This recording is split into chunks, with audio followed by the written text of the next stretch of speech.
now the CFO needs to be more dynamic and agile in how they bring value to the leadership team. It's very clear responsibilities between a CEO, a COO, CIO. So like everyone needs to do their part, but the CFO has become more of a quarterback for the team. Welcome back to CFO Weekly, where we're talking with financial leaders about how to build efficiency in their teams, create time for strategy, and ultimately get results. This podcast is brought to you by Personiv, the trusted leader in finance and accounting outsourcing for over 30 years. See how Personiv's customized solutions can help you streamline your operations with teams that start as small as one. Visit the website at personiv.com to learn more. I'm your host, Megan Weis. Let's jump right in. Today, my guest is Travis St. Ors. As an experienced CFO with a focus on private equity and founder-owned businesses, Travis specializes in building and optimizing finance functions to drive scalable growth and operational excellence. His career has been dedicated to supporting private equity-backed companies through pivotal phases, including high-growth periods, turnaround efforts, and complex transactional activities. With extensive experience in M&A, refinancing, and growth equity transactions, Travis excels at structuring and executing financial strategies that align with the unique needs and ambitions of middle-market enterprises. His hands-on approach ensures that finance functions are not only robust and scalable, but also agile enough to adapt to the evolving demands of dynamic business environments. In growth scenarios, he's adept at implementing finance systems that support rapid expansion while maintaining strong controls and strategic oversight. During turnaround situations, he leverages his deep expertise to stabilize financial operations and drive operational efficiencies, positioning companies for long-term success. His transactional acumen extends to orchestrating intricate M&A deals, optimizing capital structures for refinancing, and securing growth equity to fuel transformative initiatives. His commitment to deliver value through strategic financial leadership, helping portfolio companies and privately owned businesses achieve their goals and maximize returns for investors. By partnering closely with executive teams and stakeholders, Travis ensures that financial strategies are seamlessly integrated with business objectives, fostering a culture of performance and accountability. Travis, thank you very much for being my guest on today's episode of CFO Weekly. Yeah, absolutely, Megan. Thank you for having me. Yeah, today we're going to be talking about the agility of modern middle market CFOs, and I'm really looking forward to learning more about this topic, as well as about you and your experiences. So let's jump right in. Yeah, that sounds great. Just so that we have a little bit about your background, can you just start by giving us a high-level overview of your career? Yeah, absolutely. So if I had to say I would be thinking I would be in a CFO seat today, I would not say that's intentional. This month is my 10-year work anniversary. And so over the last 10 years, what kind of brought me to this position was an eclectic path, is probably the best way to put it. I was an undergrad finance major. And then coming out of that, I really enjoyed where the intersection of finance and strategy came together, which led me to FP&A, and starting out in corporate FP&A after I finished undergrad gave me a really great foundation in understanding analysis, modeling, the blocking and tackling of finance, as I like to say, and eventually went into lower middle market funds where we would buy and stand up finance functions for companies and help them optimize the back office or the back end so that they can focus on the sales, engineering, the front office that really drove the organization. So through all that, I really learned that I enjoyed the middle market, the agility that's needed to go from a due diligence meeting to a board meeting to AOP planning. All of that kind of came together, and that you could touch a lot of different areas in an organization and learn different industries as well. Wow, that's really amazing. So you've made it to the CFO role in 10 years. Yes, that's correct. And like I said, it was definitely unintentional. I've had some great managers and mentors in my career path as well, and that have really helped grow certain areas of my career. When I started out, I was finance, I was FP&A. It was a very non-traditional route that I took.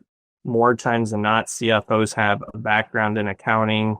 They come from Big Four, then they go into FP&A, then they become a CFO. And And for me, it was the complete opposite. I started out in FP&A. I tried taking a shortcut and not learning accounting at the level that I should have.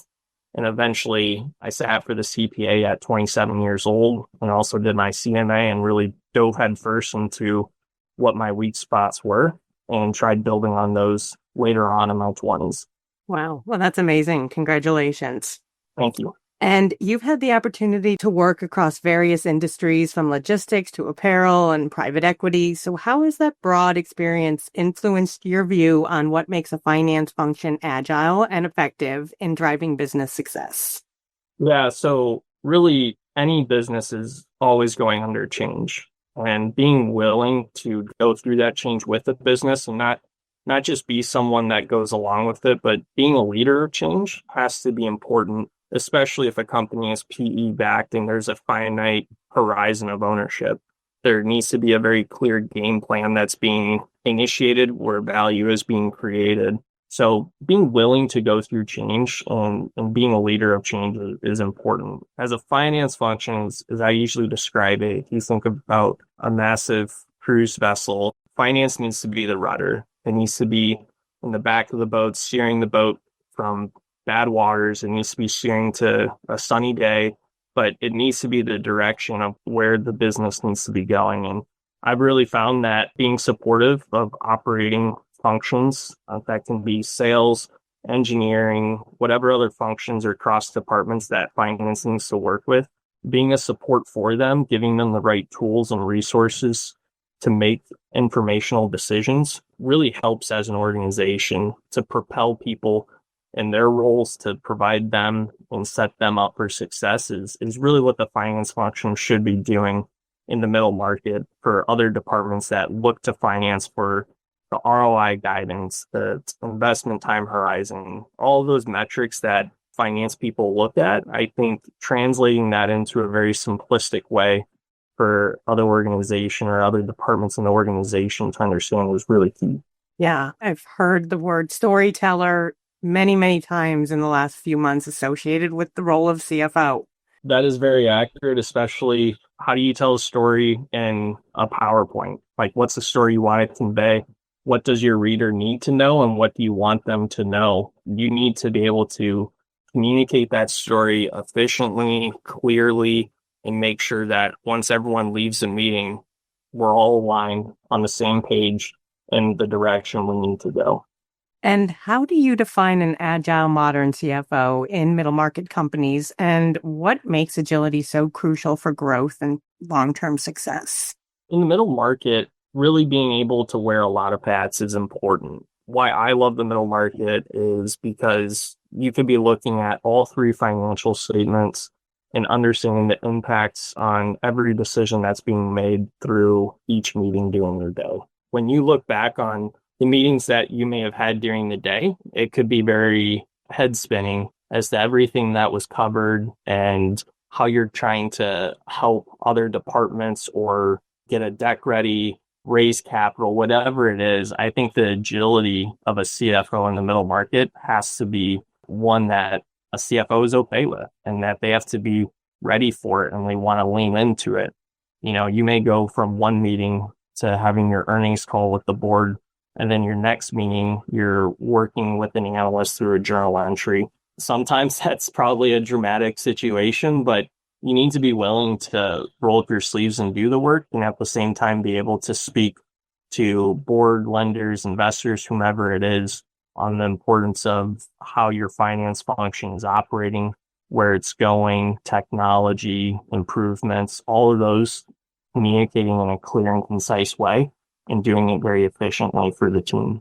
And I guess that variety keeps life interesting. Yes, absolutely. And that's why I really enjoy the middle market, being able to jump from, the P&L and then the cash flow to the balance sheet. If you're in a large organization, you'll get that exposure as well. But in the middle market, it seems like it's every day and your decisions are very impactful across the organization and across your financial statements.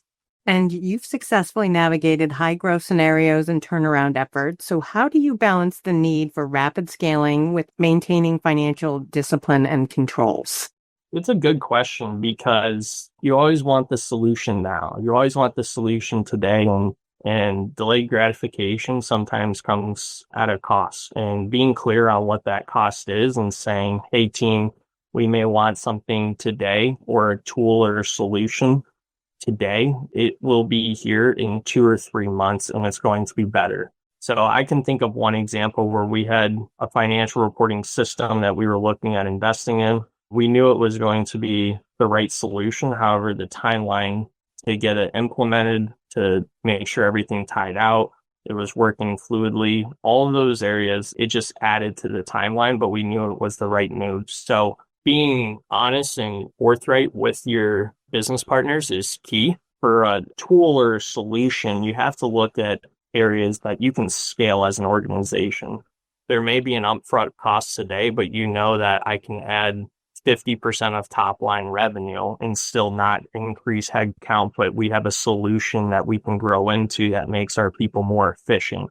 And really, as we're seeing today in kind of the modern CFO, it comes at technology that can come through AI and cloud-based tools, machine learning. There's a lot of areas that are improving every day right now. So being ahead of that change and understanding what you could be doing differently and how that needs to run through your finance organization, that is up to the CFO to make sure that they understand those implications so you're not left behind trying to play catch up years later.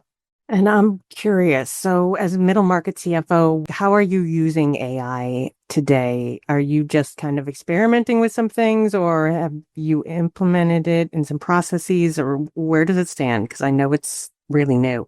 Yeah, absolutely. So I would say there's always going to be quick wins with any change, and then there's going to be other areas that you kind of want to let it play out a little bit more. And it's probably the best way to say it.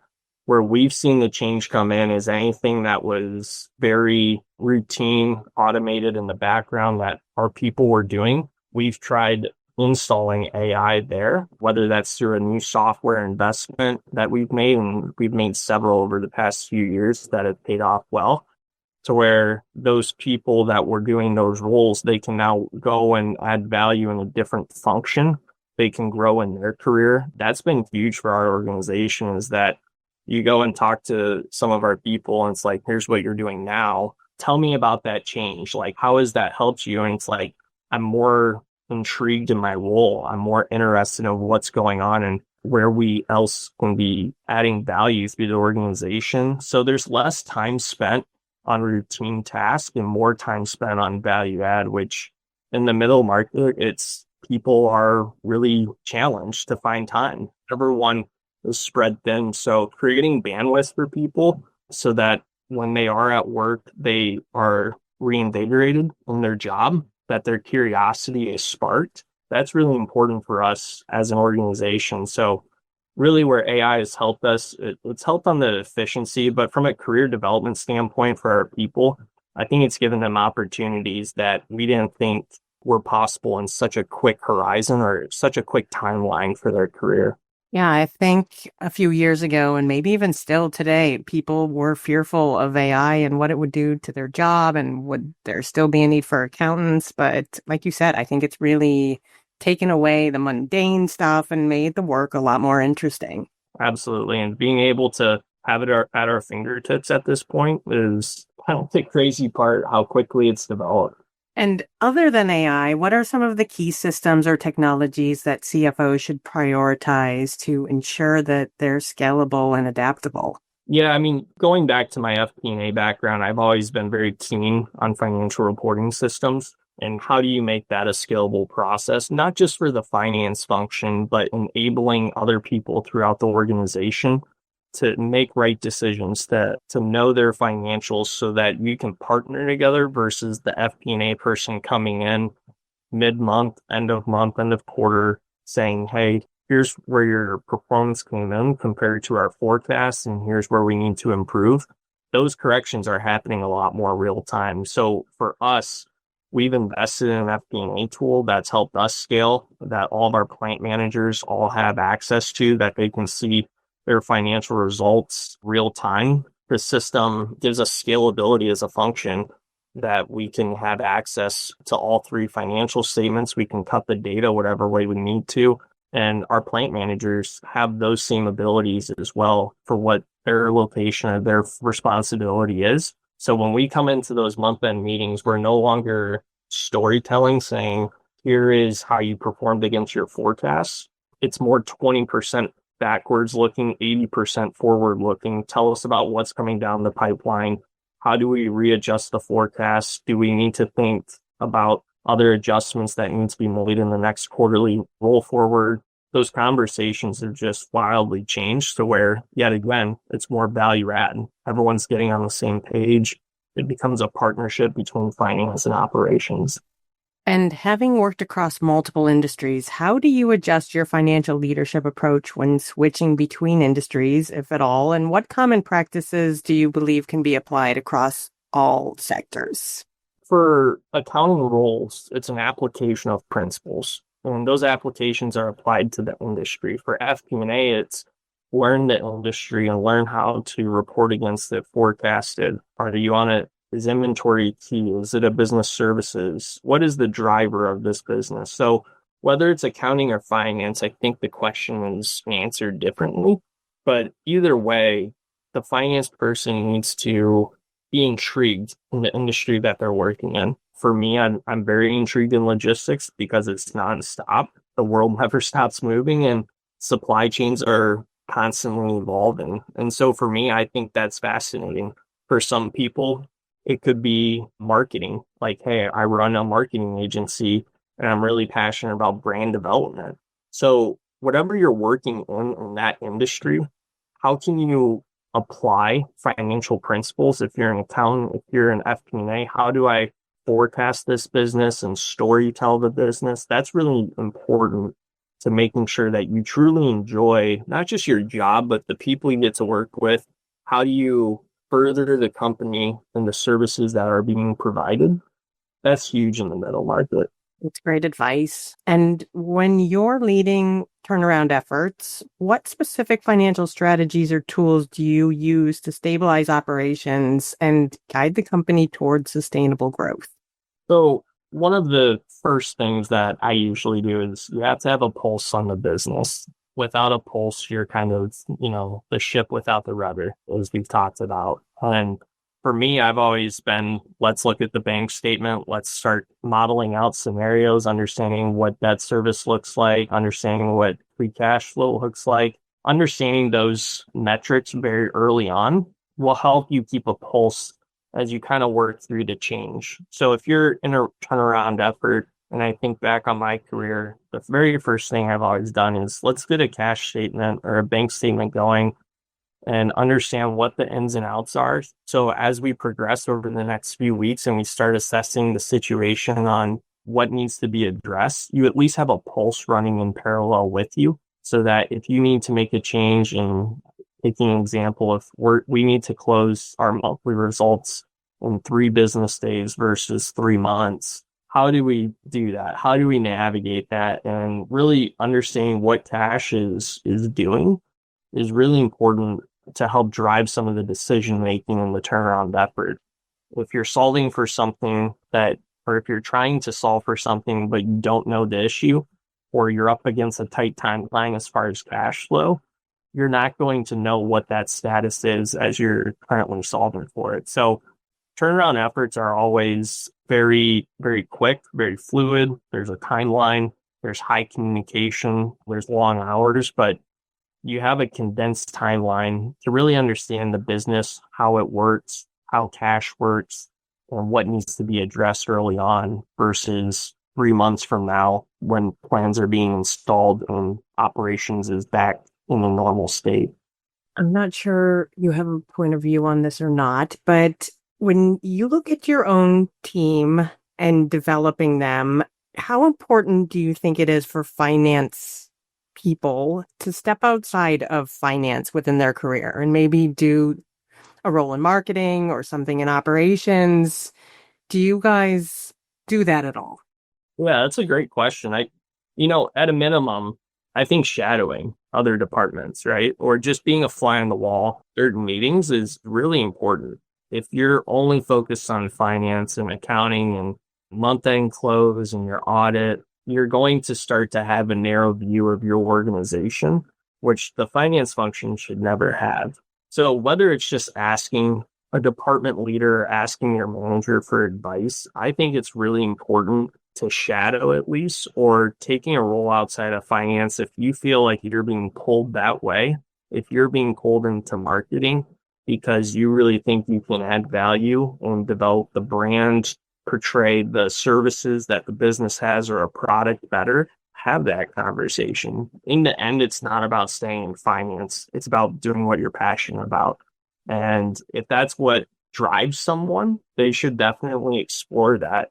And second, I think it's just important to have a holistic understanding of a business. Whatever industry someone is in, they should really target to have an understanding of how the business makes money, where the value proposition is at, and why there's a need for it. If you don't understand those three, but you can close the monthly financial statements, there's a bridge there that needs to be built. You need to do some development in your career to really be able to communicate that story better as a finance person. That's really important. So yeah, I think being a fly on the wall, taking a temporary role, a full-time role, whatever it is, but not just having blinders for finance function is going to be really important. And I guess that's part of the beauty of working in the middle market too, is that you're maybe not as pigeonholed as if you were with a large enterprise. That is true. I have yet to hear of someone in the middle market say, no, I got this under control. I don't need help. Don't worry, you're good. So there is always an opportunity for learning. Yes. Many middle market companies find themselves caught between the agility of, being a small firm and the complexity of a large enterprise. So how do you navigate this middle ground? Yeah, it really comes down to how do you think about the company 5 years from now and where you're trying to go. If you're trying to double top line revenue, you're going to have more salespeople, engineers, anyone that's needed to support that role. So how you build and think about your organization from a hierarchy, from a matrix standpoint, is going to be really important. And then making sure that you don't get too topside heavy too early, that investments are being made in the right quarter, not 3 quarters too early. All of that timing component is just really important to understanding how a middle market versus a large enterprise works. And then at the same time, being okay with the change. You may have at one point had a very close professional relationship with this person where you could ping them on Teams and call them right away and they would answer. And as you grow, responsibilities change. People need to be okay with being more rigid in their approach and understanding that, hey, that worked when we were a $100 million company. Now we're a $500 million company. And we just have different leadership and style approaches, KPIs that need to be attended to. It can be a different look and feel for sure. So I think respecting the matrix or the organization helps everyone just be more efficient in their job. And what that looks like in every company is different. And then what it looks like in each size of company is different as well. But having a respect for where the company's at today, where you're trying to go, and where those investments or when those investments need to be made should be a decision point between the leadership team.